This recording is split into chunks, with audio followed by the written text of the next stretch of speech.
Today on With First Pick at the Shrine Bowl, we're classing up the place. No Rick Spielman, still saving the Jets from themselves. But we got Mike Renner here, Frisco, Texas. We're at the Player Hotel. Not that long ago, we thought we might get Shadur Sanders to sit down with us. He did the media scrum. Luckily, CBSSports.com's Gare Podell asked a tough question, so we got that covered a little bit. Didn't get a chance to sit down with him, but that's okay. He didn't practice today, Mike. Is he Mike. still right behind us? Is he still? Can you see him in the shot? Is what? Is he still behind us? Can we still see him in the shot or no? He is not behind us. Okay, Mike not Vick anymore. is behind us, and he was sitting with Mike Vick earlier, and they had a conversation for a good 45 minutes. Yeah. So hopefully we'll get him at the Combine. That's okay. We've got a lot of other things to talk about. And before we get going here, Mike, how many days? Oh, I don't know. I unfortunately. I just looked. You got it? Yeah. What is it? 89. 89. Oh, Which I can't believe. Less than 3 months. Sub 3 months. Less than 3 months. So we're here. Mike was at practice today. I was at practice today over at North Texas. And we can start anywhere, but I think it makes sense to start with the quarterbacks. And let's start with Shedeur. He didn't practice today. Yep. And I don't know if he's going to practice. Like, is he going to throw at the Combine? Bryce didn't. Is he going to do pro day? Like, does he have to do anything? The guy's played 4 years. And to me, the pre-draft process, it matters for certain positions, ticking those boxes. Quarterback is one where I don't care. If a guy doesn't want to do a single thing during the pre-draft process on a football field, throwing, I'm not going to worry. Now, if he skips his pro day, I think that's maybe a red flag. I don't anticipate him doing that. But I think the kind of standard nowadays is if they throw at the Combine, cool. If they don't throw at the Combine, no one bats an eye. Also worth noting, as I replay the day, I felt like I was watching my team in the fourth quarter in terms of whether we were going to get Shedeur or not. Like, they were down by 14. Then we come back and get the 2-point conversion, and then we flub the onside kick. But when we walked in from practice, Shedeur was having a conversation with Giants brass. Yeah. Brian Dable was there, Joe Shane was there, and that was a clear and open conversation. Again, Gare Podell, who's on the scene here, tweeted out a video of that, and it wasn't a big secret. It was out here in the middle of this lobby. Yeah. And then he was asked about the Titans, who have the number 1 overall pick, and then the Giants, who picked 3rd, I believe. And he said he would love to play for both places. So no surprise there. And, he's met with, I believe, Titans, Giants, and Raiders. I was told. I mean, he's met with a lot of teams, right? But met with those 3 specifically that I was told. So that's what we thought, right? Yeah. I mean, that's the range of teams we think are going to draft him. It's just, to me, it depends on, like, how high a grade. Because the Browns sit at number 2. If you believe in him wholesale, you draft him at number 2, right? If you like him as much as you liked, I think any of the 6 guys in last year's class, because we saw that the 6-1 led a team to the playoffs. So if you have that high a grade on him, he's played a lot of football. He should come into the NFL ready to start for you day 1. Now, I'm not saying he's going to be perfect day 1, but he's a guy who's played enough that you're not worried about him, collapsing on himself. So that's all it comes down to, in my opinion, is just the grades that these teams have on him. Because I think he could go as high as 1, fall all the way down to 6. Nothing would surprise me in that range. You know what's funny? And our buddy Pete Frisco and even Rick Spielman accused me of falling in love with these guys when I see them in person. I liked Shedeur before. Certainly, I liked him more than you. He was taller than I thought in person, which was good. Yeah. I thought the way he handled the 15-minute presser, the scrum upstairs, was more poised than I was expecting, because you don't know, right? But he's not your typical. He's not Justin Herbert in that he's sort of just thrown into this maelstrom. He's been around this forever. Yes. And then when I hear him talk about his relationship with Pat Shurmur, his OC at Colorado, who's a head coach in the league, who's an OC in the league, that gives me a little better feeling about his ability to come in right away, even if he doesn't have the physical tools of Cam Ward. But the mental processing, and I mean, you know this, above the neck almost is more important than below the neck, as long as you meet a certain threshold. Yeah, the quarterback position that's the premium. That's 1A. 1B is what you can do physically. 1A is what you can do mentally. And to me, my question marks with them, a lot of people are going to talk about the off-field stuff because you can't separate it with a guy like that. There's nothing about his off-field, though, that to me would scare me. It's like his on-field that actually scares me. It's like the off-field stuff. Has he ever not put in the work? Has he ever his sort of fundamentals and the things, the minutia of the quarterback position are not really in question with him. It's not like there's anything I worry about in that regard. It's just there are issues on the football field that I think you can't overlook, and that's why I'm a little surprised he isn't taking advantage of this process, because if he would have gone out there and played the quarterback position, he would have far and away been the best guy here, in my opinion.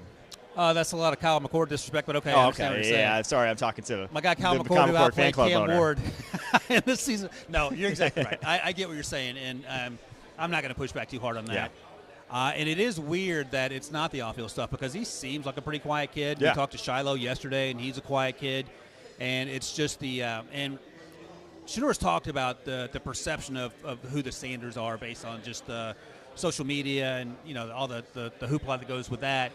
But on the field, I liken it to this. It felt like it took Caleb Williams half the season, 2/3 of the season to figure out that he can't play like he's at USC. Mm-hmm. And I think that's the hurdle for both Cam and for Shedeur to the next level. Like, you have to do less hero ball right away, but can you do it when things are hectic around in the pocket and you're not accustomed to getting the ball out 1, 2, 3? Yeah, I think comparing those two in that regard, I agree with that sentiment. But like Ward, I thought when he found answers, it was more prototypical in the NFL way of finding answers in that he's either stepping up or like he's handling pressure the correct way. Whereas Sanders, a lot of time, his answer was, I sprint out backwards outside the pocket. I put more pressure on myself and try to make plays from there. So I think Ward's handling of pressure is a little more NFL translatable, whereas Shedeur, like, he really needs to overhaul how he deals with the pocket when things break down. And some of that may be just because it was such a deluge for him behind that Colorado offensive line. Like, it was so much in his head that every play, it's just hard to separate. We've seen great quarterbacks at the NFL level get broken by offensive lines at times. So it's not unreasonable that that's the case. And obviously that if you're drafting a guy in a vacuum, you'd rather he play behind a bad offensive line in college than a good one. Have some idea what it might look like. Because then you don't, you have that. But with Shedeur, it's not like he had good habits behind that bad offensive line. He may have developed some bad habits doing so. Yeah, and it's also, to continue the vacuum metaphor, he's not a finished product. Yes, so yeah. Everything can change. I mean, 4 years ago, we were trying to talk ourselves into Zach Wilson. Some of us, Mac Jones, for example. Well, and the nice thing about Shedeur is he's played 4 years. The guys who have come into the NFL and hit the ground running, they played Jaden Daniels, Bo Nix, the first and second most games played all time. The last 2 years. Cam Ward is going to be, I think, just past actually Jaden Daniels, second most games played all time. Shedeur, 4 years as a starter. Now, 2 of them were FCS, obviously, but 2 at the FBS level, and like he's played a ton of football. That's what you want. You don't want these Trey Lances at the top of the draft, unfortunately. So much it's just you don't have enough time to develop those guys in today's NFL. All right, so I feel a little better about Shedeur for no other reason than I heard him talk and I stood next to him. He is trim, though. Man's trim. I mean, for a quarterback, he's got Deion's build, and Deion was a corner, so. Hey, he's a Hall of Famer. We'll see. Yeah. We'll see. Right. I mean, all right, one last thing, and then we'll move on. He's tough. Like, he can take a hit. Oh, my God, yes. Yeah. So it's wild that it's like he's trim, but it's like usually small guys who worry about injury. It's like if he hasn't got an injury at this point. He is like, I talked to Jimmy Horn yesterday, and he's like, he's the toughest guy I know. Yeah. All right, let's talk about some quarterbacks you threw today. I'll let you start. Anyone stick out to you? Because it's if we're being honest, this isn't the quarterback class from a year ago. 100%. And to me, not to really go for you here, but Cal McCord, Syracuse quarterback. This is where he should thrive, though. Yes, I mean, he's a true pocket passer. He is a true, he has a good arm. He's accurate. He can push the ball down the football field. The change he made from Ohio State to Syracuse, night and day, and it continued here. Now, the things you don't necessarily like about him aren't things that are going to be on display here. You don't really have to handle pressure in a situation like this because you're not worried about getting hit. You can sit back there all day after a guy taps you on the shoulder and still try to find someone. So those sort of things in his athleticism just won't be on display, but he probably helped himself out. And if he continues this throughout the week and through the game, he'll definitely get drafted sometime in day 3. I'll be pushing the late day 2 conversation before it's all said and done. But I think you're right. It feels like day 3 is more realistic. I don't know how tall he is. We'll find out. I think the numbers came out, but that's a concern. And he doesn't have a big arm. His arm's good enough. He throws with anticipation, which is great, but sometimes that can get you in trouble. I'll follow it up with another Syracuse guy that you had eyes on today, number 87, Jackson Meeks, Georgia transfer. Had a big game. He had a lot of big games, but he had a big game against the U in that final game. And you sort of understood why he would come to Syracuse and ball out. Yeah, 1-year starter, goes over 1,000 yards in his first year. Kind of an unknown, obviously, before that, because buried on a Georgia depth chart that's always churning out wide receivers, always churning out talent. So there's no shame in not being able to see the football field there. And I was impressed, man. The fluidity at his size, at wide receiver position especially, you want guys who are in the 200-pound range, just as like if you're drafting that second and third wide receiver. Like the guys who are 180 and making an impact, you see it in college because they're freak athletes. Yes. It's the guys who the are Jordan Addisons of the world. Yes, the Garrett Wilsons. Like, you can get by, but you also better be a freak athlete, and then everyone knows, and those guys go highly. But the guys who, more often than not, are succeeding late day 2, early day 3 are your Puka Nacua types, your 200-plus pounders who can really hang with the power and strength difference that you see at the NFL level. And I thought I saw that from Meeks in this one, man. He was great getting off the line of scrimmage, fluid out of his breaks. That's what you want to see from a guy 200-plus pounds at the receiver position. All right, do you want to get ahead of the curve on the Eastern Washington kid? Yeah, sure. I'll get ahead of the curve. What's his last name? Efton Chisholm III. Talk about his mugshot. He's 5'10", 195, went to Eastern Washington, and he's white. Maybe not surprising. And he has a neck beard. So who's that sound he like? really was going for the Cooper Kupp comps. Obviously, Kupp's like a much taller, like bigger wide receiver to play over the middle of the football field. But like, this guy's strong. I don't know. I was impressive. First day, the East Side specifically didn't get that many reps in the one-on-ones, so I didn't get to see him a ton. But like, the scouting report writes itself. The guy is short area quick. He's not super fast.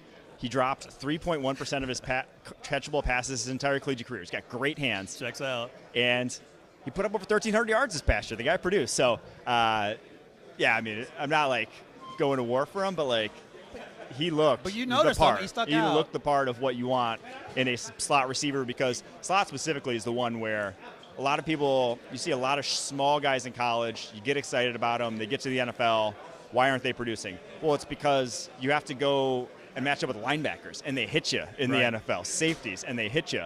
So you better be strong. Like Julian Edelman's, Wes Welkers, those guys were almost 200 pounds at like 5'9", 5'10". You better be a strong dude, and he looked the part in that regard. He was a late ad. He was not on my radar until hours ago. I didn't know. Had you heard of what's his first name again? No, Efton was not on my radar as well. Chisholm. All right, well, he is now, and I'm looking Now forward he is, to digging deeper into Efton Chisholm. Anyone else you want to hit on? I think the guy who really surprised me the most, where I was like, oh, that guy was very interesting in terms of, you know, a lot of here, just to like not sugarcoat it, Shrine Bowl versus Senior Bowl, a lot of the guys here, for the most part, are day 2 or lower grades at this point. I don't think there's anyone on that football field that I have a day 1 grade on. And so a lot of guys are having like an uphill climb at starting next year. The guy that really surprised me, where I was like, okay, he might be able to start next year here, is John Williams, the Cincinnati offensive tackle. Now, he's still probably like a day 2 pick, but very fluid in pass pro. Had one of the best days I've seen anyone have in pass protection at like any bowl. And obviously, again, the competitions, but he didn't lose a rep. If you go back and watch his one-on-ones, and he got about like 6 of them. So and those reps are not geared towards O-line having success. Exactly, and he's going up against like a couple undersized speed rushers, which are like the guys you hate seeing in this. Right. Because they always just like, they can put a spin move on you, and all of a sudden it's like, yeah, you don't see that at the NFL level. You're like, it's just, you don't have that freedom. So to go out there and do what he did, and then they did the last rep where they have the best player at each position goes, and they go one-on-one, and it's like an offense versus defense thing. He went in that one, won that rep. It's just like, to do what he did in that, I thought he was fantastic. And he had a good career at Cincinnati in pass protection. Slighter dude, probably not like NFL ready in the running game, but I really like what I saw from a movement skills and coordination perspective. Yeah, I didn't see him today, but I watched him before I came here, and I wondered if his future is going to be right tackle. And then, of course, you always have to have the conversation, do you kick him inside or not? Mm-hmm. We'll find out. But, I mean, I'm glad he had a good day. I'm glad he popped onto your radar. Who was I going to mention? There was one guy that speaking of the one-on-one drills, and again, Garrett Padell showed me this clip of Elijah Roberts, the SMU edge rusher, who walked some poor right tackle back into the lap of the guy holding the football. He's an interesting defensive end. We talked to him yesterday, and he's 6'3". I said, what are you, 260? He said, man, I haven't weighed 260 in years. I'm 280. So he's thick and twitched up. That was the interesting thing, because he was awesome. They kicked him inside, too. Because at 280, it's like today's NFL, a lot of DTs are playing in the 280 range, and they're not batting an eye. So a guy that, maybe not day 1 starter as a DT, just because you're going to struggle in the running game, But he was rushing from the interior at a high level, and he's strong, has very strong hands as well. So, like, even when guys got their hands on him, he could get them off really quickly. And he's been super productive the past 2 years. So, transferred from Miami a couple years ago to SMU, and the last 2 years just racked up pressures. Yeah. He said he took some pleasure in SMU doing better than the U this year in terms of how far they got, for sure. Also, another name, I didn't see him out there. I'll look for him going forward. But Deshaun Pace is Ivan Pace's brother. Oh, yeah. And he is a juiced-up young man, too. He is fun to watch. Brothers. Yeah, and you sort of get the sense. What a duo that was. Yeah, you sort of get the sense of what he brings to the table. Kenneth Grant's here, but I think you said he didn't work out today. Kenneth Grant was not working out, the Michigan DT. Interior lineman. You know what? I'm going to talk about Brady Cook real quick. I watched him, and I was like, oh, boy, what are we doing? And then I went back and read up on him for his 2024 season. He was hurt the entire year. He had several injuries. Yeah, he had a bad year. Coach Drinkwater said he played so banged up, I think he was in his own head. And I went back and watched 2023. Completely different player when he's healthy. Much better arm. His arm, even today at practice, like, okay, we got to work on that. But when he's healthy, he doesn't have the ankle sprain. He can run a little bit. Now, I don't know what that means going forward, but I want to give him the benefit of the doubt. If he comes here and has a good week and interviews well and so on and so forth. But sometimes you watch guys without knowing the background. And you're like, what are we doing? Yes. And then you find the background. Or go back and watch a year ago or 2 years ago. You're like, oh, okay, I see what's going on here. Because you and I have talked in the past about Luther Burden didn't have a chance this year because no one could throw him the ball. Well, in part because he was the one throwing the ball, unfortunately. Yeah, he was incapable of throwing the ball because of injury. So I just want to get that out there on Brady. Okay, can I shout out a few more guys? Yeah, that I tell thought me were who you very got. Impressive. Kobe Bryant from Kansas. Yeah. The cornerback. Physical. I think he's a 3-year starter at Kansas. He's super skinny, 171 pounds, 6'1". You know, we're in Emmanuel Forbes territory there. Not quite Forbesian, but in that ballpark, which is never good. A verb. Never good when projecting the NFL. But he was feisty. I mean, he had some reps in press where it's like, okay, if a guy's gonna be on the smaller side, and Devin Witherspoon was listed at 175, I believe, his last year at Illinois, and magically after 190 the combine. Yeah, right. But it's like, and he balled out then, balled out now. It's more about how you play. You could be skinny, but as long as you want to play physical, and not always. If you run into A.J. Brown, sometimes you're still screwed. Right. But that guy can survive at the next level, and I was very impressed. His fluidity and ability to click, come back downhill, close on the football. He was the best corner out there today. And then Jordan Phillips from Maryland is going to be a unique prospect. 6'2", 320, and just from like a body composition perspective, there was not a more impressive player out there today. He's in good shape. He's 320 and has more definition than most of the wide receivers out there in his arms. Like, the guy is cut up at 320 pounds. He's only 20 years old. I think they gave him the wrong pants because his knee pads were up in his mid-thigh, or maybe he just has thighs that big. But the guy is a unique specimen. Didn't have much in the way of like pass rushing moves. I think he's still very raw. And if I were like advising him, like, you would rather he have come back to school and develop more, because he has like first round type of tools. Yeah. It's not going to be a first rounder. But man, his explosiveness and his power is such that guy's just going to be a player at the NFL level. I don't know what exactly he's going to be, but he's going to be a guy who can make an impact. So. It's funny because when I talked to him yesterday, he said he's 20 going on 50 because he doesn't do a whole bunch outside of football. Like, football is his thing. Those guys you love. He's a big reader. But I asked him for some guy. He goes, Keanu Benton's a guy that I watch a lot and sort of learn from. And, Keanu Benton was an under-the-radar guy until he got to the Senior Bowl. And then, like, oh, that's who that is. Cam Hayward, I said, do you want to just go ahead and ask Mike Tomlin to draft you? Because, he feels like he could be sort of those athletic interior defensive linemen for the Steelers. But, I was wholly impressed with him watching his tape and then talking to him. Because sometimes you talk to guys like, okay, I don't know if this is going to work out. And you're like, okay, I have no doubt that above the neck you have it where it needs to be. I actually have a good story about that. Back when we had a pod called, whenever Tutu Atwell was coming out, we interviewed him, and it was legitimately so bad that we just didn't run the interview. We were like, I don't think Tutu's like. You know what's funny? I don't think it's gonna work out. I don't know if that was the James Cook draft or not, but we interviewed James Cook. Yeah. And we would have had more success talking to the wall. Like, he was like not interested whatsoever. Now, James Cook turns out worked out fine. Yeah. And I think I actually asked Brock Bowers about this last year, but Kirby Smart had a bet, I think, with the media. Who could get the most out of James Cook or Brock Bowers would win the bet. And it was tough going for both those guys because they're not looking to talk. They're just, they didn't want to be there. Hey, some guys don't, but. I get it. They're all about ball. Yeah. What else you got? I had one more guy who Yeah. I was very impressed by. It was a center from Montana State named Marcus Weir. Yeah, Josh Edwards talked about him on the preview pod. He was watching him as well. Well done, Josh, because this guy can play. I mean, they moved him guard, center. I think he's probably a center at the next level.